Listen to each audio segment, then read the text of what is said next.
Ұлы ғаламдық жиналыс 16 тамыз.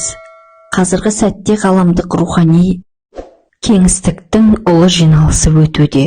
Оған түрлі жұлдыз жүйелерінен келген саналы өркениет өкілдері, құдайлық жаратылыс иелері мен энергия ұстаздары, сіздердің рухтарыңыз қатысты. Бұл кеңеске жердің болашағы, адамзаттың рухани бағыты, энергетикалық дене трансформациясы және бүкіл санаға көшу мәселелері талқылануда. Адамзатқа уақыт берілді, бірақ бұл шешуші кезең, жаңа кезең, жеңілдік, тазалық, тыныштық кезеңі. Бірақ бұл тек дайын жандар үшін. Ішкі шындықпен жұмыс істеу, ауыр энергиядан тазарту адамзаттың жалғыз жолы. Ғарыш күтіп тұрған жоқ, ол үнсіз бақылауда. Біздің галактикамыз қазіргі таңда ғарыштық назарда тұрған тіршілік әлемінің бірі. Жоғары деңгейлі рухани өркениеттер адамзаттың ішкі даму деңгейін бақылай отырып, тікелей араласуға ақпараттық көмек жіберуде. Бұл көмек түс көру, ішкі шабыт, жүрек үні арқылы берілуде. Олар бізге рухани жауапкершілік алуда, тазалану кезеңінің қабылдауда, ескі программалардан арылуда, жаңа жер мен жаңа адам идеясын енгізуді ұсынуда. Жер бетіне жаратушыдан келген жоғары жиіліктегі энергия енуде.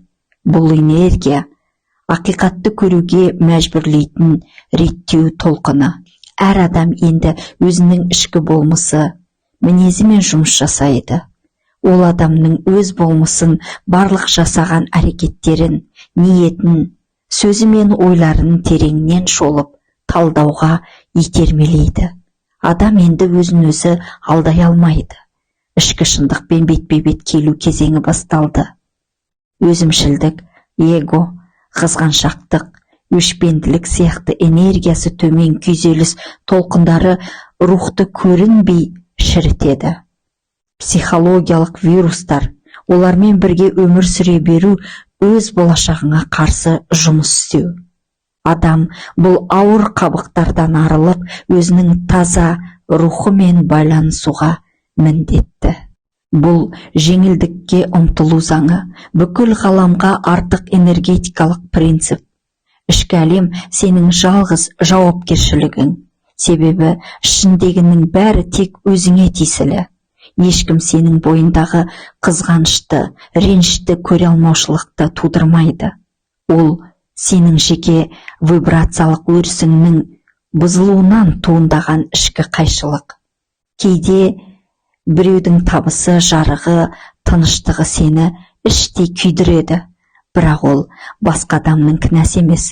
Ол сенің ішінде реттелмей жатқан энергияның айғағы, сенің ішкі жүйең.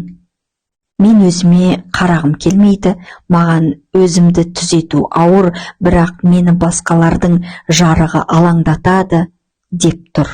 Бұл кезде сенің санаң проекция жасап, ішкі уайымыңызды сыртқы әлемге аударып, кінәні өзгеден іздейді.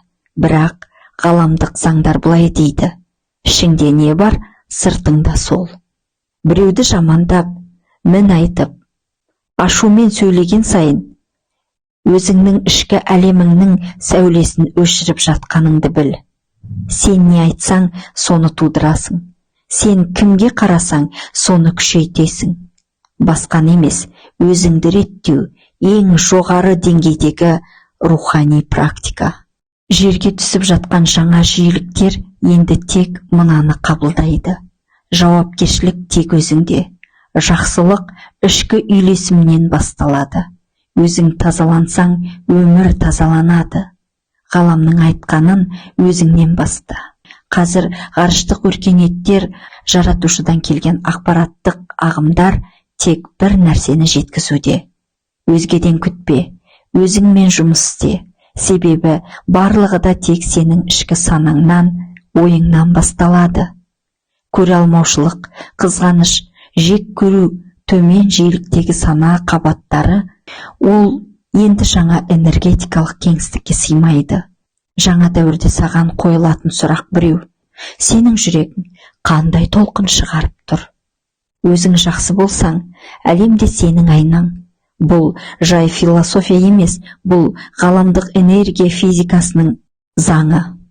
Сен өз ішіңді тазартып, үйлесімді етсең, қарым-қатынасың өзгереді, денсаулығың жақсарады, қаражат пен мүмкіндік жолы ашылады, айналаң тынышталады.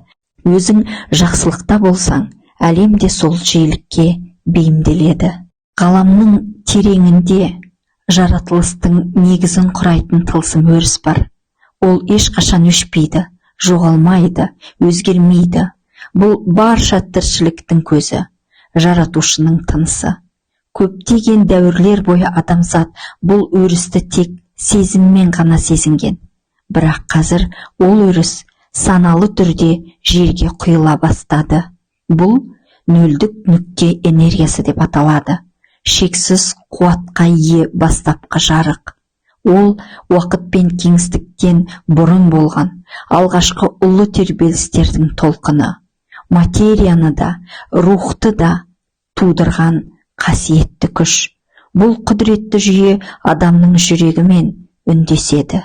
Себебі жүрек тек физикалық мүше емес, ол жаратушымен тікелей байланыс орнататын құрал.